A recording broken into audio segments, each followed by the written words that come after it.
have a pet peeve about, right? The cause of it is the same cause, the same reason that you are giving about your fears. It is because you said it, our story is not being told. The true authentic thing. So to me, my pet peeve, right? If it is resolved, it is as a result of us doing the right thing when it comes to job. Right. In other words, they may still play, but they might be a little hesitant. They might be thoughtful, and they might decide, well, I am kind of like, the folks who came to Grenada and were speaking about reparations and all that. So, I empathize, I feel responsible, and I'm joining you in your thing, right? In your fight. As opposed to just, you come to Grenada, there's this thing that is happening here that we consider to be like, Grenada real hardcore, because they play with old oil, and I want to experience that old oil thing. And not knowing that is about blackening of the skin, and what is the reason behind it and all of that. So I think we have the same fears. Some of it is already established, as King said. It is happening, right? But do we just let it continue to be bastardized or go down the drain, whatever, or do we start telling our story? But I don't think we should use that argument for all the other areas that we consider to be ours. And so I think we have. No, I don't think so either. No, I am saying we should use that kind of argument to decide we are going to standardize or protect what is Chutney. We're going to do something to claim it more. We're going to do something to make sure that the story around the Chutney is told. The story around the vehicle. We have to dig deeper to make sure that we preserve and have a story. What is the story behind it? What is the history behind it? So I don't think it is not just job, but we as a people need to be proactive in promoting things that is ours. And that should be going across not just that, but protecting our wetland, protecting Libera, protecting our beaches, etc. We should be thinking about that. But guys, I don't want us to stray too much. But let me ask, and folks, Father Gerald Paul has joined us, and we will bring him in shortly. But Scholars, let me get your thoughts. I mean, listening to Reece and Doc, and I understand clearly. But even if we, let's say, we succeed in telling this story, would that make a difference in how jab is played or change the direction in which it is going? Or has it gone too far? Let me ask you a question. When did this story get lost? Could anybody pinpoint and say, hold on, when did the story get lost? And who lose it? I mean, because the story has gotten lost based on Doc and Reece's submission. In our time,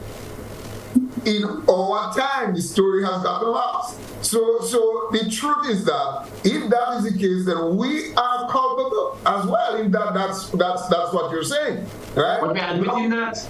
My belief, Livingston and Reece, is that when God made earth and whatever He made, there was built into that a natural process of evolution of things, right? And so, regardless of what you say, regardless of how much I will fight with this thing, just as how man take two pieces of thing and make it fire, and in fire go no matter what, man gonna say, well, watch, we don't want fire to go nowhere to make fire, to be knocking thing and make fire. So I don't know, we did knocking thing and make fire. It ain't gonna happen so. The thing is going to evolve. Within it, there will be something that is core to the job. But there's something that is core to the job. Because there is. With all the work that Donald is talking about it, there are core stuff. I mean, the blackening of the skin, they may not know why they blackening the skin, the horns on the head, ECRC man with snake. So there are things, right? Pushing wheelbarrow and calf, man, this kind of thing. And even in some cases, especially with terror, the governor does have a side of fellas, they still does spell. what I'll do, it's going on. But you see this thing, so there are all things, but also outside of the movement away from Ye and what we knew, there are new things that have evolved. And I am betting you that the young people now, in 2050, 2060, they pass in. The young people there. And look what they're doing to job. I don't know what job might become by then, but look what they're doing to job. Because as far as they're concerned, what they used to play there was the best thing, and they forget even what we used to play and so on. So that will be the natural evolution. They could fight it how they want, they could talk about the tell story and the authentic and so on. Is going to evolve. Well, and that was the premise of my question. So and that's why I ask, even if you succeed, it will not, and because of the same things Scholar said, the evolution, it's going to change. It is going to change, and I don't know that there's anything we could do about that at this stage. We just have to, what we have to enjoy it, and then as time go on, the people who come after, they go enjoy what they have. So I mean, this is the way it goes. But I think let's for the Paul has joined us. Yeah, but before I take Paul, I think I will become very concerned for the job if job evolves into a mass that man play by going and bathe and make sure the lacrosse come out in the skin and the nice. Boy, you gonna get to that? Just hold on. Let me tell you. Preservation must happen. Here's what happens. But I'm not concerned when I see black with tongue red, and so I'm not concerned about that. It's still job. It's job they play. Well, let me tell you. Somebody tell me, Jab had even the food, and they would sing about it, what they eat. I heard this year Jab say they eating muffins and chicken and chips. So look out for that. That might change. Muffins. But muffins. Ask Reece what muffins. Them little cake and them nice little cake while I was making them. Sina said Jab don't eat Kentucky and fries. Don't make it. Anyway, guys, let's welcome Father Paul. Father Paul, good evening and welcome to We Culture. It's good to have you back. Thank you very much. Good night to everybody. Yes, indeed. So we're looking back. Good night. Yeah, we're looking back at Carnival. I know you have a lot to say. So we would now allow you to open, and then the discussion will continue. Okay, so I'm not really sure what is the context of the discussion tonight. I hear you talking about jab and changes and so on. What needs to be recognized is the historical roots of jab. And anything we pass on to our people and from generation to generation is those historical roots. Mm-hmm. For example, there are a lot of people who are angry with jab and they say this devil thing and all that kind of foolishness. And it's really emotional trash. If one does not have an informed opinion, then keep your opinion to yourself.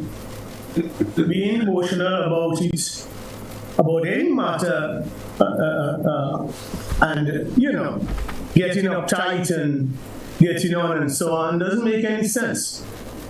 So I'll say a few things about the historical roots of jab.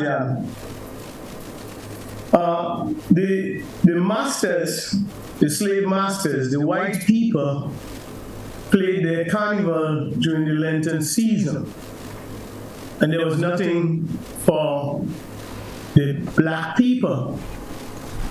And the black people, based on the West African history, started to play jab. And it's important to note that, okay, people link jab with devil thing. the slaves were really depicting the masters as devils when they play jab. They were depicting them as devils because of the suffering, the death, the agony that they put them through. They depict them as devils. And there is a lot of symbolism in jab. So, for example, the snake, again, people have a kind of a very, very negative thing towards snake. Snake is devil and all that. I think that's just simplistic thinking. Look at the very snake in the Old Testament, in the story of Genesis. The snake is depicted as the devil himself. But just a little later in Exodus, when the people were being stung by scorpions and so on in the desert, and were dying when they were stung by snakes and scorpions and so on, the Lord told Moses, erect a serpent on a wooden standard, so that whoever been stung by a snake or a serpent, they just have to look at the serpent on the wooden standard and they will be healed. So you see how symbolism are transferred and are used differently. The snakes that the jab used were now symbols of their liberation, because snakes were being used by the masters to taunt and to intimidate, torture slaves. So that is a conquering now. The same snake that you were using to torture us, we are in control of the snake. We can play with the snake now. But look at the chain that they use. You never see a chain has no end. You never see a circular chain. You see a piece of chain. That again symbolizes the fact that they have broken the chains of their oppressors. So there's much more symbolism in jab that we can talk about. But I'm not afraid of the future of jab at all. It stands on a good foundation. As long as people are playing it in the big numbers, people are going to gradually learn the depths of the culture of jab as part of the liberation struggle of the people. Imagine in slavery, these people had no free time. They had no time to make merriment. And this was one of the few occasions when they were able to feel free, to be themselves, to do something that is part and parcel of their culture, rather than the foreign culture that were forced down their throats from the time they landed here in the Caribbean. Right. So that being said, I wanted to just go back a little bit, because we spent some time early talking about the jab, and we basically looking back at Carnival. So I wanted just to sort of put things together. I mean, Carnival is not just jab. Carnival involves a number of different things. The pretty mass, the calypso, or the music, so to say, which is probably the most important part of Carnival, because the music is what starts to juke you and hit you and make you want to do kind of thing. I mean, so let's sort of look at them a little bit, and maybe we could probably start with the music, because probably that's the first thing, or the opening of the Carnival season. And Scholars, let me start with you. Over the years, I mean, we've produced a lot of great music at Carnival time. In 2023, as a calypsonian, I mean, the most decorated calypsonian, what's your thought on what we had this year in terms of music? Excellent. As far as I'm concerned, the artists, Calypso, soca, whatever, to me, they lived up to the end of the bargain. You know, every year that Carnival comes around, you always hear this hue and cry in June and early July that the music is trash. Every single year. You go on social media, you go everywhere, and the music is trash. And you expect that. I expect it every year, simply because Calypso, soca as an art form, the music, it grows on you. Right? Mm-hmm. So you hear it once, twice, 3 times. By the time you hear the 4th time, you wonder. Sometimes you say, but what stupidness? And by the time you hear the 5th time, you start singing it and you want to hold your mouth, you know, because you wonder, why do you are singing that? And then it grows on you and grows on you until. And we've had some, especially in the groovy category. Yeah. I mean, excellent. It's a pity that they could only have picked 11 or how much for the finals, because there were about 20 odd very good groovy songs. I mean, I believe in a very long time, in my recollection, that has been the best year for Grenada for that kind of tempo music, right? We had some very good breakouts, even in terms of the very, very fast ones. I think the farmer guy, the Romulus, he really put a spin on this thing and a freshness that we have never seen before. I don't think that we have ever had fast soca, power soca as you call it, that has been so profound in its simplicity, really. And this is what was important about it. It's a simple thing that spoke to problems that Livingston and them have encountered for donkey years in their land. You know, and it look, and put it together in such a simple way. And look where it landed him. I mean, he said 17 years now he fighting. He learned road march. He learned second in the power soca competition. And of course, I think it's the first year in Grenada's history that we've had 2 persons time for road match. Yes. I don't think that has ever happened before. So we have a lot of force and so on. And then, of course, in the Calypso competition, once again, I think from last year, Calypso has kept a standard. And I could sort of beat some chest on this one because I believe that I could blow some trumpet here, especially in times of COVID and so on. It is much more sanitary to blow your own trumpet than to blow somebody else's on. You could catch COVID when you're blowing my trumpet. And the truth is that Spice Mass as an entity has really done nothing for the upliftment and so on of Calypso. Calypso has been, for all intents and purposes, and you hear people say, dying out, Calypso dead, Calypso dying, and so on. But Calypso seemed to have resurrected last year because one, and this year, because one, the tent structure, especially with my tent, it came back in full bloom, and we had suddenly 10 flying and moving about and so on, and having 4. I mean, last year we had about 6 shows. This year we had 4 and so on. This year I had a tent with 29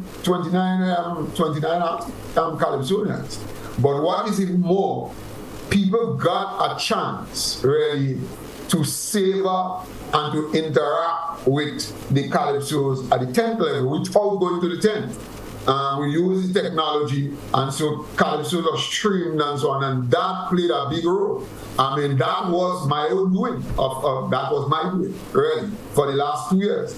And so people in the diaspora and so on, a guy came up to me and told me he wanted to do a Calypso show in Brooklyn, because there is a lot of interest in Brooklyn Calypso. Those are things that you never heard before. All right. So by the time, and then of course I believe that while there's hue and cry over the changed venue, and I think we had an argument last year, Reece stood up and Reece said, you know, more people than he does have in the stadium. I don't know what she said, no. But even if there's not more, and really there's no yardstick to measure it, but the intimacy of the progress part, you know, for Calypso, I think it also lends itself to this. Of course, in saying that, we cannot go back to not having the match. The match, yeah. We can't continue that. Right. Reece, let me come to you, because I want to get the three of your thoughts, and then I want to bring in Father Paul on it to give an overall view on what transpired. So Reece, your thoughts on what happened this year in terms of the music. Well, like King said, I thought that there was very high quality music. Of course, we always have what we call a piece of chukwini sendim. That goes without saying, and that has its place. But I thought generally we had very good high quality music. If we look at the semi-final lineup for each of the competitions, excellent. When it comes to the groovy, I thought we could have had about 15, 16 people making it to the finals. They were that good. The music was that good. They did well. They presented well. But unfortunately, it was just 11 that could have gone forward. So I don't think where the level they got to is really an indictment on their performance. It was that high. I felt very similar for the Calypso. I didn't get to go to the tent when they had their shows, but I did get to go to the tent judging. And that in itself, I mean, it's a whole experience going to it. I mean, I'm sure for the people who are in the diaspora watching it, they have their whole emotional thing about that right there, because they are limited to seeing. And by the way, they get the best view because the cameras are up close and personal. What we miss, they don't miss. But just going out in the tent and mingling with people under bright lights and seeing people, you know, talking to people, seeing who come out, who support and all that. I mean, Deluxe Cinema was jam-packed. It was jam-packed. And I don't subscribe to this whole thing about Calypso is dying. Calypso is not dying. Watch the amount of young people we had in Kiddies Carnival, in the Calypso competition. It is not dying. It is supported, and we have very committed people that are there making sure that it continues. So hearing King talk about, you know, there's a request for a show in New York. That is a step in the right direction, a big step, because it means that they have been rebitten by that bug. They want it. They love the intellect that is coming from the Calypsonians. They like the poetry, the compositions. I mean, I saw a whole piece that was written on King's song, Dark Side of the Sun. It has become what you call like a scholarly paper, being peer-reviewed. You know, so to me, it is really, and kudos to you, King, it is not dying. And in addition to that, I could attest, he worked along with Miss St. John for her talent piece on the night, right? And that song has stayed with me because it is such, in its shortness, it is such a powerful piece that I really hope that it doesn't die after the Queen show, that it continues. And I do have plans for her where that is concerned. After, you know, the whole show, what she does with her talent piece and the talent going forward. In terms of the selections, I mean, when we talk about the road match, yes, I've never heard of a tie before, but for me, the jury is still out on that result. I do not believe that some areas were considered in the collating of the information, because I know of people who are actually upset, saying, "Are you mean to say, are you give Jab King that again?" they're upset, but they're admitting at the same time. And there are other people who just felt like they don't know if it's the beginning of the song, that piece of instrumental there. They don't know. But to me, that was the most played song. I could speak for St. John, Juve, the both days, into the last lap and stuff, that song was played. For the Juve, it was most played. You see, for the night, we had Golden playing on repeat, right? But that was kind of like one night. So to me, the jury is out on that. I think that the music was just really of a high quality. It was very beckoning, especially like people like Robulus. I mean, with that calypso style kind of writing for a soca monarch tune, and how far he reached with it, with the simplicity of the words that he put together to develop that song. His pick-on, it's like the thing seemed effortless and it's like it was like almost divine, like everything was just in place where that song is concerned. And I'm really happy for him, really happy. When it comes to the calypso, I mean, I already liked Big J. It was kind of different this year. I mean, he's always different in his style and stuff, but that opera type of song, it really gravitated to me, and the content of it was, to me, very strong. Unfortunately, from what I understand, his performance in the first rendition probably had some kind of off-key thing happening there, whatever, which would have really determined his position. That was here. You hear I say here, right? When I saw him perform, I did not find so. But I am telling you what I heard. Because really and truly, when it comes to that competition, I say first and second, me king and me other king. That is it. That's how I had it, right? That's how I had it. And it turned out different, and you know I'm hearing that there's some, I did not hear that. That's why I say I hear. That's not true. So Doc, let's hear your take, and then we're gonna take a short break. Go to the Facebook page, and then we'll ask Father Paul to put his perspective on the whole thing. But there are a few signs that was really good. I followed the tent bad. I didn't go to the others as I did last year. I think that for me, I believe what I saw in what was hats off to Scholar, the maintaining of that tent. But I also would wish for a breaking up of that tent. And then I believe that there are too many stars in one tent. So I don't like to hear me say that, but I believe it would be nice to have a next 2 or 3 tents that is comparable. And so it prevents the competition, and it allows for some of the other younger artists, because with 29 acts in one tent, I also feel it's a little tight for the encouragement of a lot of the younger artists to come up and to shine. So I wish that it would have an next 2 or 3 or so tents, 4 tents. Comparable, that would be competitive, and I believe that would add to the total output of the calypso. I must say hats off to Scholar and to Teacher Eddie for all the work he has been doing over the years in helping the young artists come to the senses, to expose their talent.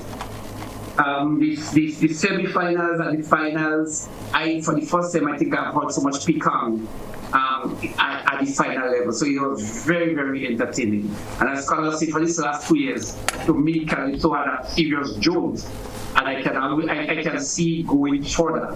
But I also believe that we need an intention an intention to put Calypso in its rightful place, and Calypso must be on the magical night, and Calypso must be made a lot more available.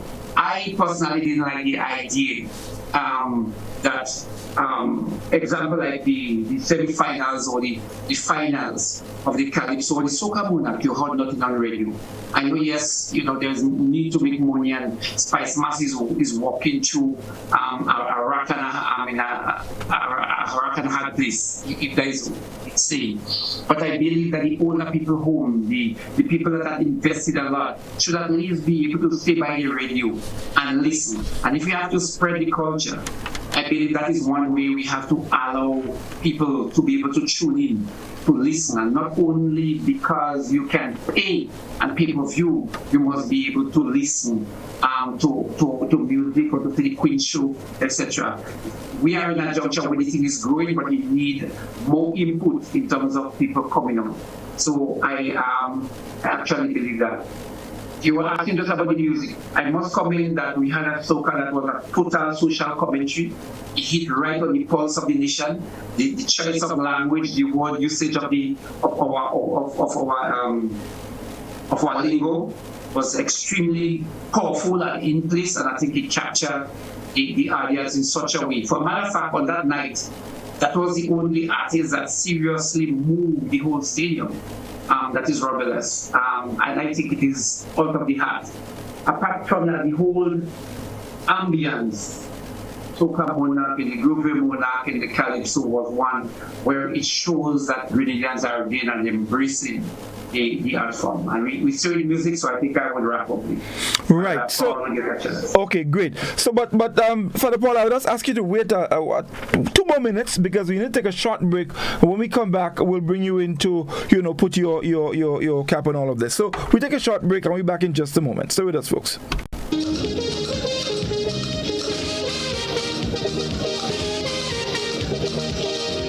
Raise it high up the ladder.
Ministry of Tourism and Economic Development and the Grenada Tourism Authority extend a warm welcome to visitors and returning nationals visiting for Carnival and summer vacation.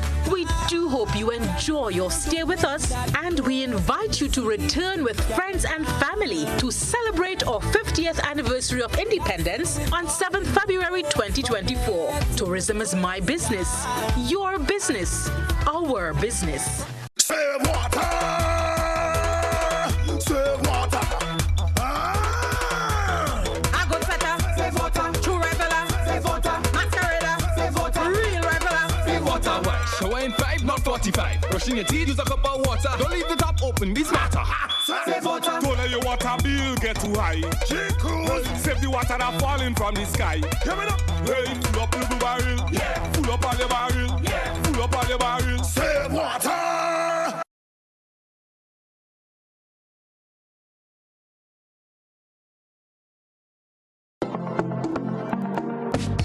Is here. Everybody must be aware. The cash taking easy digital. You don't need to use money physically. You could use your phone to send, receive, and so much more. The cash safe and faster, cheaper, so get it up on your mobile phone. Everybody rolling now with the cash. Everybody rolling now with the cash. Everybody rolling now with the cash. We spend it easy dollars digitally rolling now with the cash. Everybody rolling now with the cash. Everybody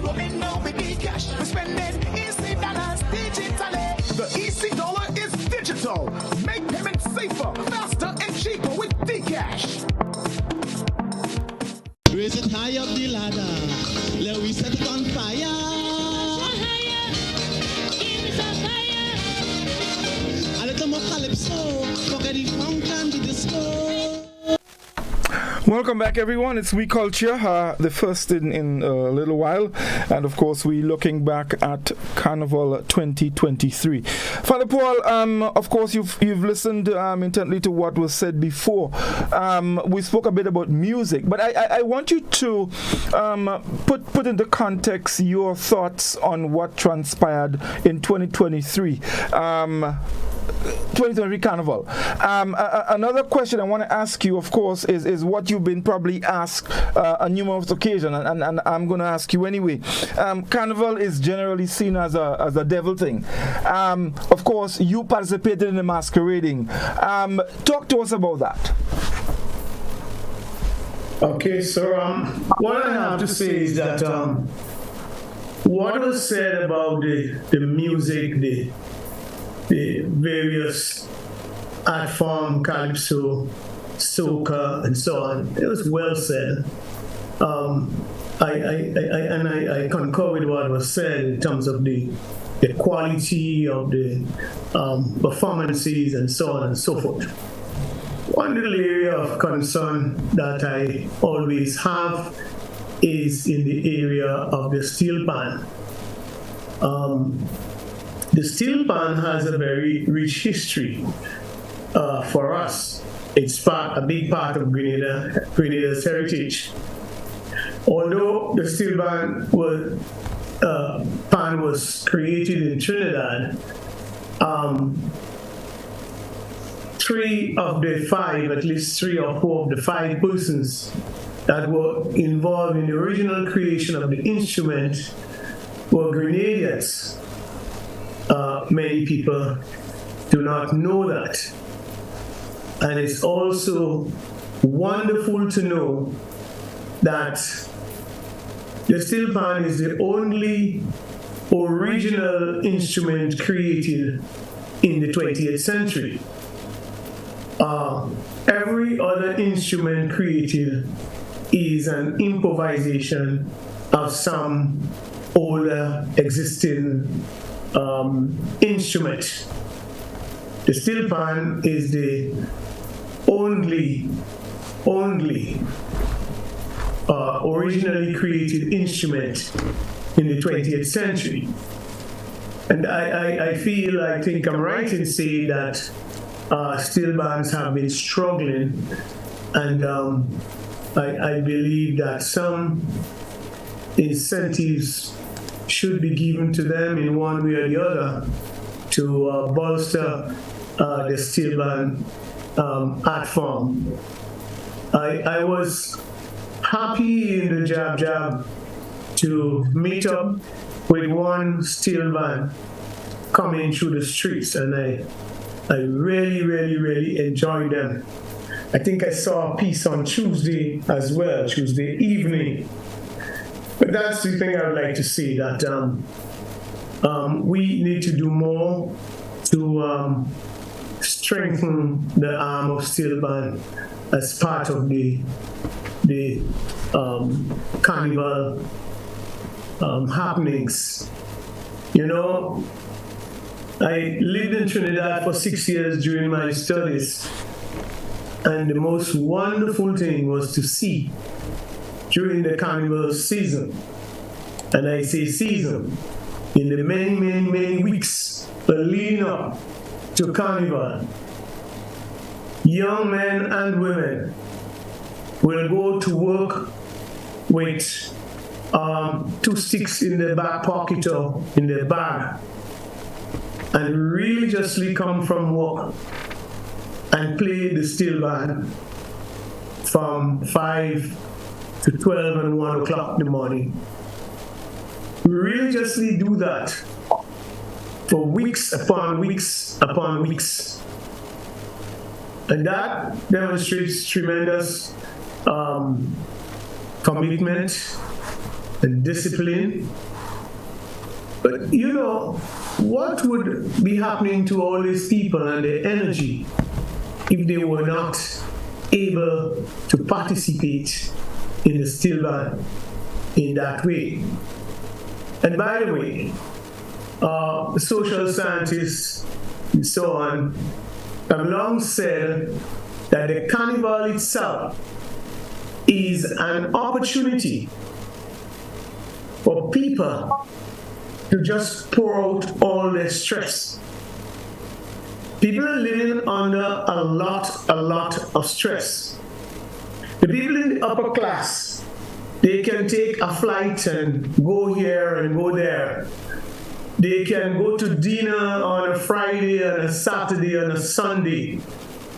Poor people don't have that privilege. So Carnival, those 2 days of sweating it out is tremendously important for preserving the society from a lot of violence that would have, in other words, taken place if people did not have those 2 days to come out on the street and revel. When people forget who they are, and that's what Carnival is about. Okay? A king could be a dog. The highest person, the person in the highest position in the society can perform anything. And the vagrant can be a king. That is tremendous. It's a day when, I see people all smiling and meeting new people, having a drink with them. I saw not a bit of violence in the 2 days I was on the street. If that is not tremendous, I don't know what is tremendous. And if all people could see, they whining and they naked and all this garbage, it's sad, it's unfortunate that people do not see the positive aspects of Carnival. Godfrey, your second question? No, yeah, I was asking you regarding people who speak of Carnival as a devil thing. And I guess some aspect of it you covered, but the other thing is, as a priest, you actually playing jab. I see as a priest playing. Oh, well, I do not respond to that too much at all. As I said, people can become very emotional about things and they lose all substance. People made a few negative comments. I understand most of the comments are positive. But the church is really at fault here again. The church is always backing the ruling class. So during slavery, the church did nothing for the liberation of the slaves. The Carnival did. So people who like to speak for the church, people like to say foolishness like, the bishop should discipline the priests and all that kind of stupidness. The church is in no way to speak on these matters because we have failed people again and again and again. And with no disrespect to anybody, when I play my mass, that's my business. That's nobody else's business. No challenge me on that. Nobody is to question me on that. And by the way, wherever Carnival reigns supreme, Catholicism happens to reign supreme as well. Trinidad with a 30-something% Catholic population. Carnival is big there. It's not the Muslims playing the Carnival. It's not the Hindus playing the Carnival. Brazil, Rio. Brazil is the most populous Catholic community in the whole world. And so Carnival reigns supreme there. So to me, this is not even something to discuss. I went to seminary in Trinidad, and priests and nuns were playing Carnival. I was playing Carnival since I was 9 years old. So I have no apologies and I have no excuses people of that sort should learn what Carnival is really about and the positive impact that Carnival is having on the society.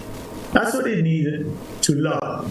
It's foolishness about masses devil. So if I put some tar on my skin, am I devil? I mean, does that make any sense at all? Do I have a discussion around that? If somebody put a horn on the head or something or hold a snake, that is devil. And the devil is there right in the church. The amount of evil that takes place in the church community, the amount of jealousy, the amount of pride, the amount of grudge, the amount of power fighting and people fighting all kind of politics, dirty politics in the church, in all of the churches. We can see that. We can talk about that. That is not devil. But playing a mass and enjoying yourself is devil. Well, let that be so, if it is in your mind. Okay? So I'm not really interested in responding to those things. These are non-issues as far as I am concerned. Right. Thank you very much. Very, very, very powerfully said.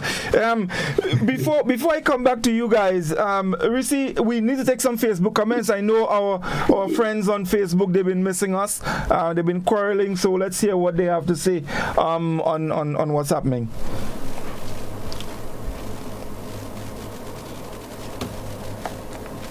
Do you see me muted? Yes, right. From the Oh, next year, next year, you sure you're on Facebook? Ready. Make sure you're on Facebook, you know, because sometimes you forget. I was very much ready. Okay. I just didn't realize after that I was muted. So y'all not putting no fans against me, you know. That ain't happening. So after everybody would have said how much they miss us and they're happy that we're back, the comments, major ones, Ernesto, he's very much popular here tonight. He says, good night to the panel of We Culture, who don't have respect. Oh, Jesus, let me read this over. Sorry. Good night, the panel of We Culture, who don't have respect at all. Cutting the program without announcing it and coming whenever they feel. We've been with the show from the start and deserve to be treated better than that. Godfrey, Scholar, Livingston, and I'm not saying my name because I'm not part of that. Right. He's also saying, I have a few things to get off my chest before I made my comments for tonight. I don't understand that the best written and composed song in a decade of Carnival in Grenada could end up in 7th position and was tied with Randy. In my opinion, the judges should be banned from all Carnival events judging in Grenada. He says SMC have to stop that. Shirley is saying devil thing and they just find themselves going in places to look for devil thing. Jose is saying, I think we have to go back to how Grenada Carnival been marketed in the diaspora as 100,000 jab. So most people all over the globe comes to Grenada to be part of what has been advertised as jab. I remember looking at Antigua and St. Vincent's Carnival and I saw jab being part of the Carnival events. Also the beating of the drums with the conch shell. Then we have Rudolph is saying, Father Paul, I admire your strength going against the hypocrisy of we Grenadians, but what is your take on the Ministry of Education trying to implement LGBT education in the school agenda? Jose is saying, I think Carnival took a different turn with the music and the events, which was well attended by locals and foreigners, which we did lost for over a decade. And now getting back to where we once was before. One disappointment I had was some of the old calypso and soca artists need to leave competition alone because instead of getting better, they get worse, and was added to competition to pull a larger crowd to the shows, while others that was better was kept off, as the young lady from Carrick, who was way better than them. Then he said, well, Scholar, in all fairness, they thief you, in my opinion. You should never be in 7th position. I am not saying Kelly didn't deserve his position, but your position, I think you were targeted by the judges. That's not. Martin is saying, to me, the shows and the parties, the jab are drawing the crowds more than the parade of the band. First, the bands come out too late. Not much can be admired in the dark sooner or later Carnival might boil down to jab and jumping on the streets. Time is very important and they are too late starting everything. Lenora is saying Rudolph did the ministry announce to Grenadian this was going to be taught in school. Also, that's a question to Rudolph, who is asking about the LGBT teaching. Jose is saying, I am happy that Father Paul play mass. As one Calypsonian said, if the priest could play, who is me? And I think the way our seniors look at Jab Jab as a devil mass, now seeing Father Paul in his Jab Jab uniform and as members of his congregation now walking with their head down and having to be seen going to his church, feels embarrassed of being ignorant of their words. Shirley and already said amen to that, and I believe it's to what Pastor Jared was saying. Marilyn Gordon, some of the real substance of Carnival is fading. The Shortney is losing substance. The song they sing is not the way I know Shortney really sang. It kind of not so hot as back in the days. Just my opinion. Then we have Jose saying, well, the PM said jab jab in Parliament. Father Paul said jab jab in church. I know Rollo grinding his teeth right now. Shirley said, exactly, say it louder, Father. Elaine is saying, I differ from Father Paul. The church did something during slavery. The church supported slavery and profited from it. Didn't the philosophy that defended slavery came from the church? I don't think Father Paul was denying anything like that. No, Father Paul said exactly that. Exactly. I think that is exactly what he was saying, how responsible they are. Jesse Fleury saying, way to go, my brother, enough love. Shama Hilaire Boris is saying, them so-called churchgoers hiding in the dark to play Monday Night Mass. That's hypocrisy. And those are the comments on our Facebook page for now. Right, I think we have just a couple on our WhatsApp platform. So someone is saying here, good night to the panel. In the same vein, can these descendants be Rasta? I see many carrying locks now. Father Paul, thanks for enlightening and the lifting of our consciousness. Well said. Let's see what else we got. Someone says, good night, Godfrey, welcome back to you on the team. I am mad with a woman who every August asks me and other persons for clothes and books for children to go to school. This year I saw that woman in the parade of the bands actually naked, bottom right in front of the camera. Well, that's it. No more school skirt and books again. Take over from Doc. That person take over from Doc. Right. Yeah, that's the WhatsApp comments so far. Right. So guys, so Scars, you come in.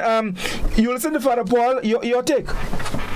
Well, I don't think I can't take from Father Paul. I mean, Father Paul speak like a you, right? I want to see around this Father Paul. If Father Paul is back yet, me never preach that this guy away. So,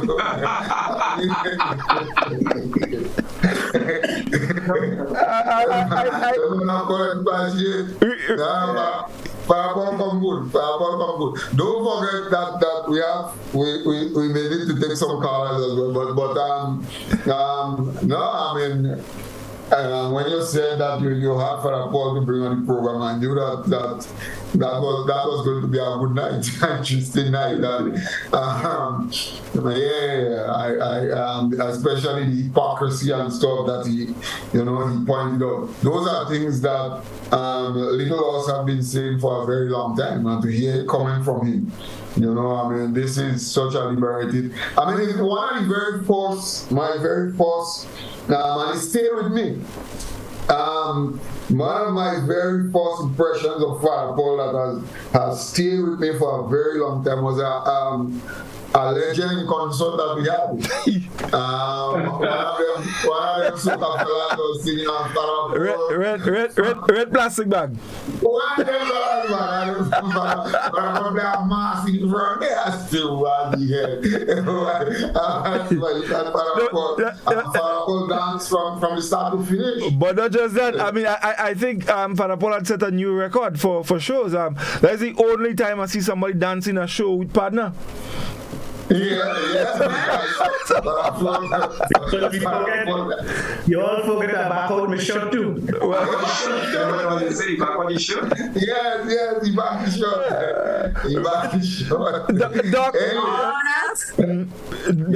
Doc, before I come to you, I think I'm seeing a comment I'm sure Reece would like to read.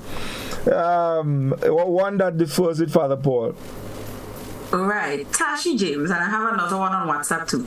Tashi James is saying the priest has spoken well. More people need to be educated on the history of our festivals, then they would make better judgments. Elaine is saying, for clarity, I heard Father Paul say the church did nothing during slavery. That's what I deferred with. Not did nothing in terms of didn't contribute, didn't build themselves off the backs of slaves. Not that. He meant like they did nothing to stop it. Am I right, Father Paul? No, you're right. You're correct. Exactly. Yeah, I don't know if it's the same person who commented earlier on. Yes. Who the church fueled the philosophy and the theology that justified slavery. You know, there was a hymn many years ago that went like this: the rich man in his castle, the poor man at his gates. God made them highly and lowly and ordered their estates.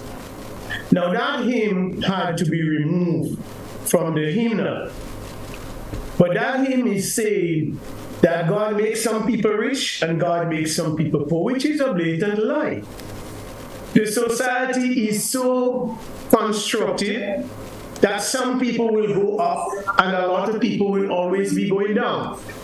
You know? So, you know, the church has always done that kind of thing. I mean, the Dutch Reformed Church in South Africa said, to justify apartheid, said that the cost of harm in the Bible, which was supposed to be black man, well, they have to continue like that because this is the cost of harm that these black people have received. You know, so over and over again. I mean, I always say, who are the friends of the planters? Who are drinking whiskey with them? Who are liming with them? Who are hanging out with them? In fact, the church was part and parcel of the colonial project. Wherever the colonialists went, the church went. And just grab people and baptize them and say that you have numbers. You know, the church did not respect people, did not respect human beings.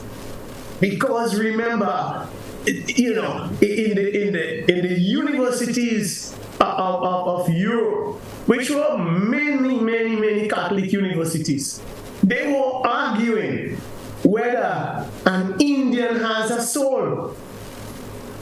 Whether an Indian has a soul. This time you're exploiting the Indians and killing the Indians in their millions.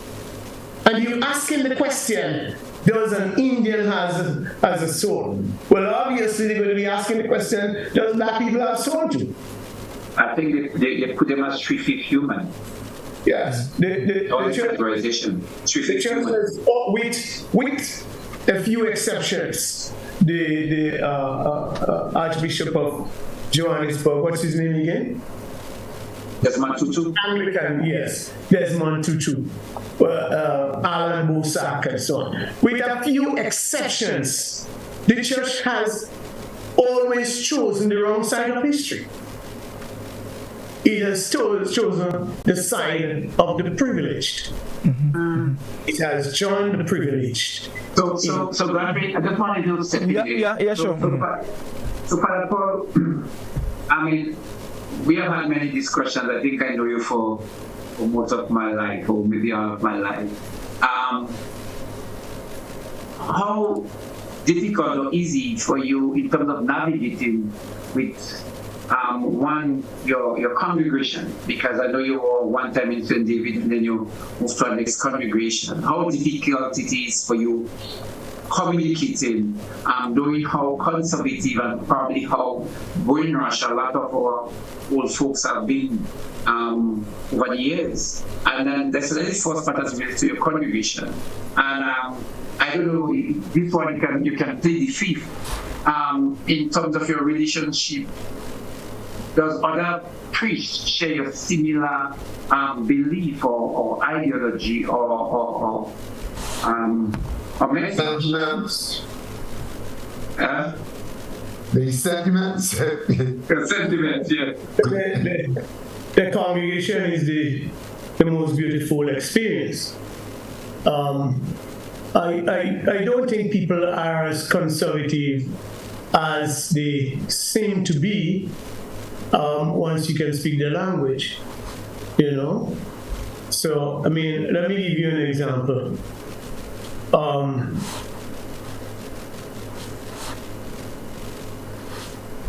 Let me give you an example. Once in seminary, the rector of the seminary told us a story of students when they were asked what is the best family situation in which priest should emerge. I think it was where 80-something plus percent says the nuclear family. One man, one wife, and so on. But the reality is that 80-something% of them didn't come out from such a family. Okay, let's me juxtapose that to a situation that I've experienced with congregation. I have had a lot of difficulties with some of the teachings that have come down to us, which is really, from a biblical perspective, from my view in any case, quite falsified. So the example is that people make a lot of noise about fornication, and fornication is sex before marriage. And when I discussed it with my congregations, they all agree with my view.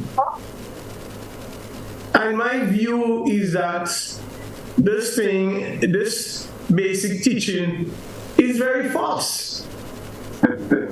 It's very false. When St. Paul was jumping up and down the street about fornication, he was talking about unacceptable lifestyles. He was talking about irresponsible sexual behavior. He was not talking about people going in church and marrying. Because for 1700 years, there was no marriage in the church. There was no marriage. This is a fact. There was no marriage. So what could have St. Paul been talking about? And if you check the ethos of the Greco-Roman Empire at the time, you know what St. Paul was talking about. You know, the church made people feel so bad because they don't marry and they have sex. What are responsible adults to do? As a matter of fact, marriage is a bit of a class thing, you know. You can't marry a woman and put her in a one-room house with a latrine outside. So sometimes people win the lotto and then they want to get married. So, in the United States, where children 18 years old go off to college and the parents full of money, they could pay for them the expenses for the marriage, they could pay the apartment, they could give them a car. So 18-year children have the right to have sex. And 40-something-year people, because they didn't go to church and get married, they don't have the right to have sex. This is total garbage. And I can go on and on and on and on. In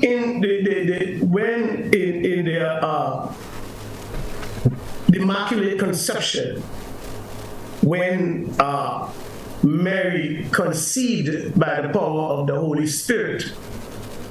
We're told that they had not yet come to live together, and he found her with child.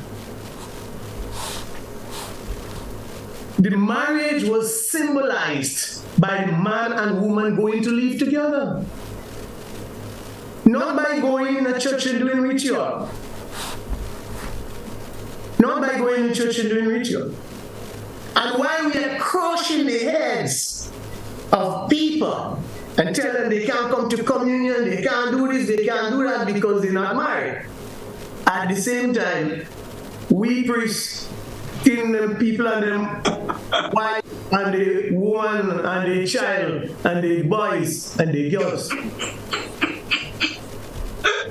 Now I take very, very, very, very strong opposition to that kind of behavior. We must tell people the truth. Stop fooling people. Stop making people feel guilty. Stop making people feel guilty. Okay? Thank you.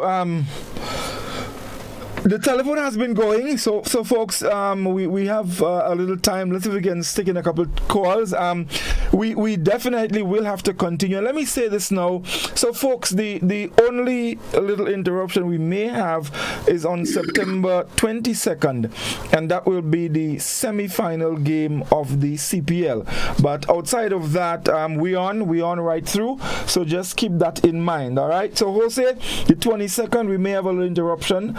That's the semi-final of the CPL game, but next week we definitely will have to continue because we ain't talked to Scholar yet. We ain't talk about Kaiso yet. So and Jose made reference to the judges. He said the judges' teeth. But that is nothing.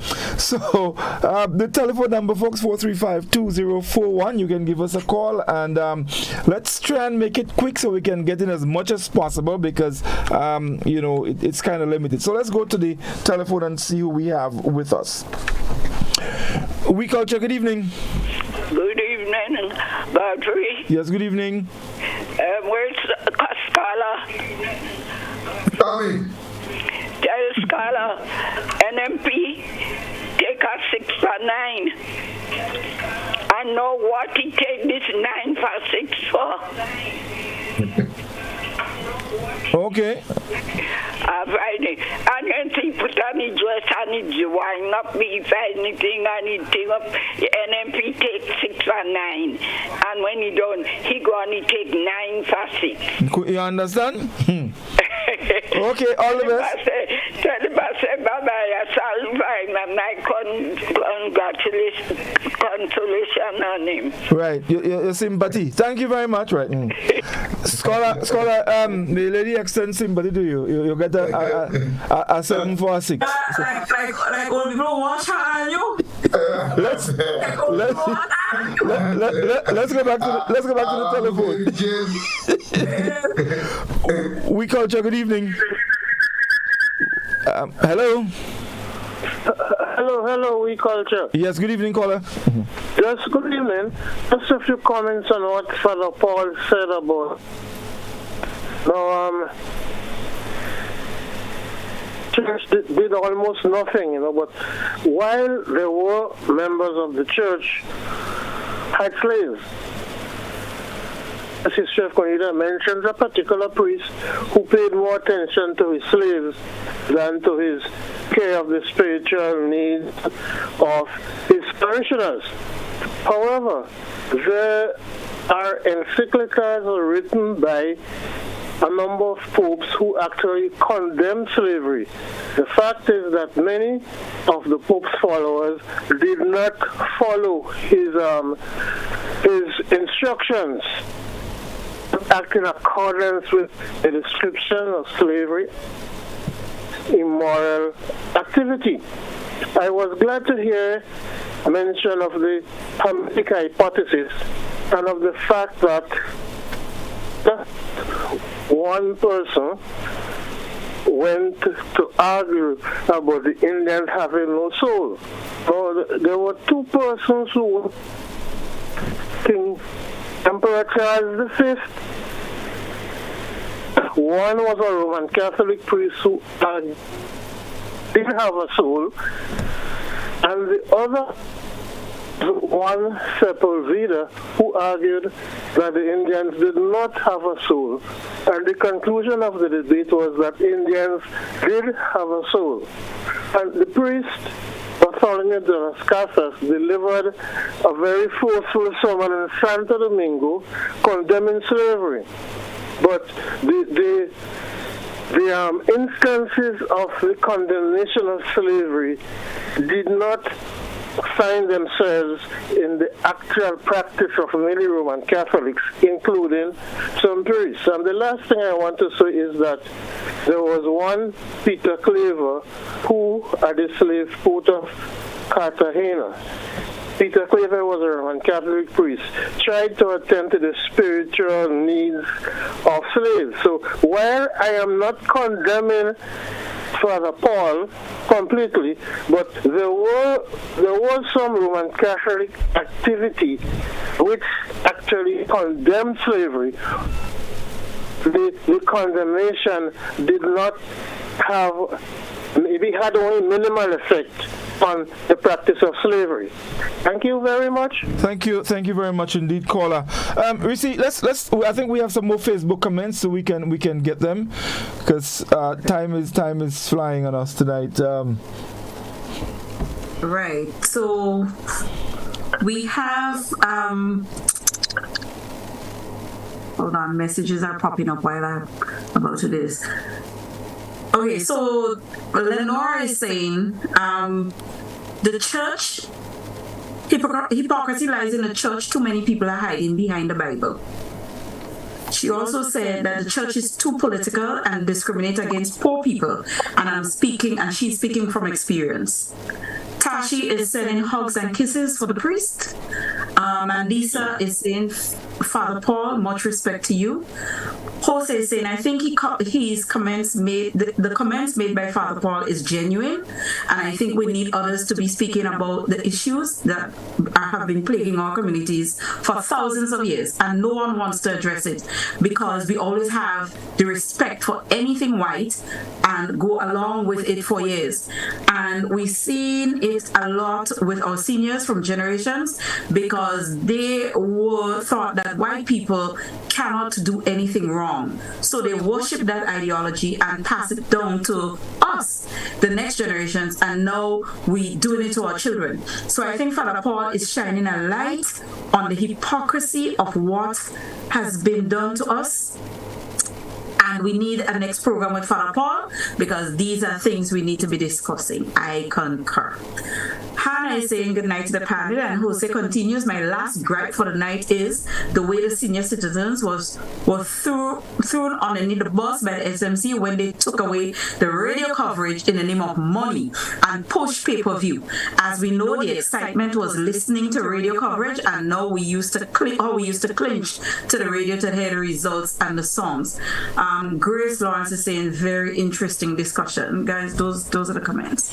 Right. Yes. Let's see if we can stick in another quick call before we. Well, we seem to have lost that one day. Just before I go, there's a comment from Ms. Jerome. She says to tell Father Paul, jab is not for the clergyman. Yes, I needed to say that.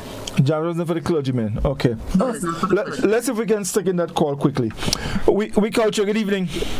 Hi, good evening. Yes. I appreciate the program this afternoon, and I know that it went along more the religious line, but the other part of it, right, and that is looking back at Carnival and doing actual synopsis of Carnival, which to me was somewhat of a failure, and I'm just speaking from a spectator point of view, which we are not normally heard, and because I'm a spectator, paying and looking spectator, and I think because one of your persons, the doc, is involved in the Cultural Foundation, I would just like to request that some sort of public encounters be had relating to looking back at Carnival, because the failures of Carnival are not new.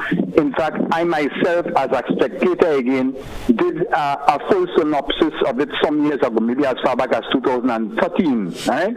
Which I would have shared publicly, and all the matters that people complain about this year were actually a little better then. So it is getting worse. So I would just kind of like to suggest that your program and all programs like that, including the committees that are responsible for Carnival and all the festivities, do have some sort of public encounter to hear what's going on. And some of us, not being experts, may very well have suggestions to make what is apparent to be a failing. And I don't like to say that because there are crowds still, but the package is failing, right? And if we don't recognize that, I don't think we can correct it. So I probably on your next program, you will probably leave room for people actually referring to the real difficulties that most the mass players, the musicians, everybody had with Carnival, including the fact that the DJs now run Carnival. No one else runs Carnival on the road but the DJs. And that is a really big problem. Thank you for giving me the time to make that comment. And if you do have some public forum, I definitely will try to force myself in to make a comment. Thank you. All right. Thank you very much, caller. Thank you very much indeed. We definitely have to continue because we've just basically touched the surface. So I foresee at least another 2 or 3 programs looking back at Carnival and looking at the different aspects of it, maybe individually, and flush through it and see what happened. You know, I recall, let me just say this quickly, some years ago, and myself and Scholar, we always argue about that. He did a song called Investors, and he didn't sing it, and I still vex with him for that. But there was a situation this year, in fact, a story was done in the news on Monday night, where the vendors, people who invested heavily for Carnival, did not get a sale, and many of them had to throw away some of the things that they prepared. But of course, I'm going to get a clip. We're going to, look at it, and so there's a lot more we can talk about. But we're out of time, so guys, I'll give you at least a minute just to make your comments, and Father Paul, will start with you. So we give you a minute to make your closing comments. Father Paul, you can take my extra minute. Okay. So I thank God that the Carnival has passed peacefully, and there is so many good things to talk about. Now the festivities are over. In all things, we need to give thanks to God. Again, I have not heard of violence at all, and there may have been 1 or 2 incidents, but people have been very, very peaceful. People enjoy themselves, and I thank God for that. I thank God for the discussions that we had here, that we pray that it will be some sort of eye-opener to the persons listening, that people will not be so doggedly holding on to beliefs that are not based in reality, but we must always look at our lives from a historical perspective. If we don't understand history, we don't understand anything. We don't understand who we are. So we pray that the process of education will continue. There was a mention about the LGBT whatever thing. I want to say that that's not taking place in Grenada. And it's that. That's drop of blood. So Doc, we're coming to you now. But well, the priesthood will be the priest, and it's a difficult thing to follow after the priest. I usually don't want me to say, but Father Paul, I'll respect all the time. It's always good to have you here. I wish that you would come a little bit more, because I believe when you come, you actually, with someone you see, you do wonders, you know. When I say something, it's people just like a little now. But when you say the same thing, it really ricochets and people pay attention. So it is a really wonderful thing. I mean, when you come, it's a serious eye-opener to the program. And I wish that Godfrey would invite you a lot more to come and add to. Godfrey, as you just said, I think I was clamoring for program on Carnival. I think it come actually in a better time now after as we reflect. So I'm hoping that we can continue on that discussion, and I look forward to playing my role next time in analyzing and seeing what we can do to better the Carnival next time. Thank you very much. Reece, your closing comments? Very good program tonight. Like you guys, I wish we would have Father Paul coming more often, to give us that background on the philosophies. And a statement that he made earlier, it's about how, he didn't say those words, but it's how much we instill fear in people. We're made to feel guilty all the time. Everything that we do, almost everything that we do, we already know that we are bound for hell. And you go through your entire life feeling that burden of maybe whatever what we call mistakes you've made in life. It's like, no matter what is it that you would have done that is great, the sacrifices that you have made, you have already committed that ultimate sin, and you are bound for hell. So really and truly, you could jump high, you could jump low, that redemption there. Maybe, as they say, it comes after, but you spend your entire lifetime feeling guilty and not necessarily having that feel-good life that everyone deserves. So I like that he's here and he's putting balance on that thing that we as a people have respect for, which is sort of like spirituality. We have respect for it, or we have our opinions, but we sort of sometimes need validation. And I think Pastor Jared is really necessary for a lot of the things that we talk about. Just getting his perspective, his opinion. And last but not least, in terms of the costumes, I think we need to continue this program next week and have Pastor Jared back. But I want us to talk about the costume, because I feel I could make some real money next year. Because some of those things that I see that people pay thousands of dollars for, I find I have cheaper materials and things that they can basically pay $100 and get the costume. Hey, that's marketing are charging you. You're trying to advertise. Yeah, because my thing about it is that I like traditional masks. I like costuming. I like to see fabrics and all that. But if the preference, and I'm not knocking anybody, if you have your body and you feel that free and you want to show it off, whatever, that's on you. I'm not judging you at all. I'll admire it if it's worth admiring, and I'll cast my eye away if it's not. Okay? But I find, if you're going to have just a little piece of thing on your nipples, I have 2 plaster I could give you for that. I have some gemstones. I could bedazzle it up for you. I feel you can get a costume that shows off everything less than $100. So I'm just putting that out there. Skulls, I feel you want to put that band next year. Don't bother that. Take your 7 minutes. I mean your minute. Why are you doing that? What I do? Scala freeze now. Yeah, every time I'll be out for the other. Yeah, no, you want to freeze though. You freeze again. Yeah, every time I say 7, me freezing here. Freezing for 7 seconds? Yeah. Finley, what happened to you? Yeah, go ahead. This means that connection is unstable. Yeah. I freeze again. No, good.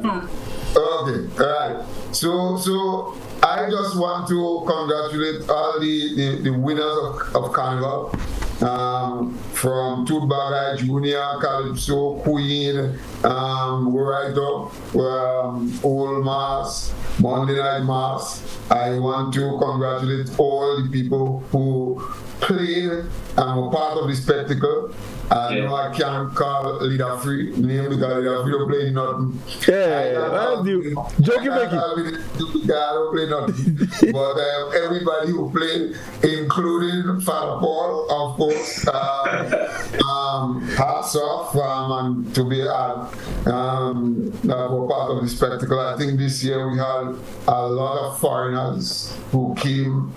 I think they were lured by the whole job experience and the fact that we have probably the safest carnival. And once again, we demonstrated that. So I want to congratulate everyone. I mean, we didn't have a flawless carnival. I think somebody said that our carnival was very flawed. And they want to look back at it. I think there were some positives, there were a lot of negatives, and there are a lot of work that has to be done because we can only look to improve the product. Finally, I want to join with you folks to thank Father Paul for coming on, for being that breath of fresh air on the program. I want to also say, unlike you people, them kind of thing that Father Paul expatiated about. I sang in the Calypso finals this year, and probably it was the first time, probably for a very long time, or probably ever, that even when I was caught, I saw hostility in the audience. So it was not just what happened, but there was hostility. Probably because they felt maybe I shouldn't have come back, or probably because I'll say all kind of thing, and so I should stop that. They've had enough. And I want to just put here, for whatever it's worth, that them kind of thing Father Paul saying here. If Father Paul was singing Calypso this year, he tied with me for 7. Thank you. All right, let me just say this quickly. Last year, when Scholar won the crown, he did announce that he wasn't coming back, and I remember saying to him, "Boy, joking making, when you think by you, you're coming back," and he was back. But the thing is, more importantly, I was really happy that Scholar came back in the competition. I don't want him to stop being part of the competition. In fact, I'll tell you this. Earlier this year, last month, I was talking to Gypsy when he was here, and he was saying to me he doesn't understand. We were talking about the competition. He doesn't understand why people talking about, some people shouldn't go in competition. There is a competition. The reason why you have a competition is for people to participate, and no one is prevented from participating. Whether you come first, second, third, or last, that is beside the point. And I'm really happy that Scholar saw the importance or the need to come back and participate, because by participating, the truth is, and I said the same thing to Talpri and I said to Lavaman, people like Scholar and others, they don't have anything to prove. They've already done it. There is nothing to prove. But being part of a competition during the carnival season, what it does, most importantly, is help to enhance the product. And if Olia can't see that, then Olia had to go by clear vision. But Scholars, I'm really happy you participated, despite I know many of us, we're not too happy with where they land you, but you being part of the competition and the quality of material that you bring forward every year, it is testament, as we said earlier, that Calypso Ain't going nowhere. It is here to stay. I want to also congratulate the others, the winners as Scholar did, and people who participated. And of course, again, special thanks to Father Paul. Thank you very much for coming on this evening, and we're looking forward to having you back next week, because that conversation definitely will continue for another 2 or 3 programs, the way I see it. So thank you all very much. Thanks to our friends. I think we had an internet issue with our friends in Canada. I have not seen them, and of course my daughter in Canada also, she was trying to get on. She's telling me that she cannot access the feed, so eventually she had to join on YouTube.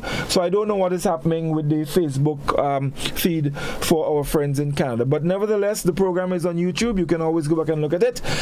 Thank you very much, everyone, and we look forward to being back with you next Friday to continue looking back at Spice Mass 2023. Thank you very much, and do have a good night. All the best, everyone. Let we set it on fire.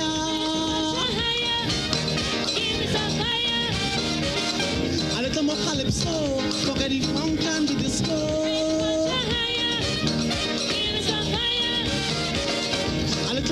We Culture comes to you compliments Hoppers and Grenada Paper Products, manufacturers of Royal, Horizon, and Quick and Easy paper towels and napkins.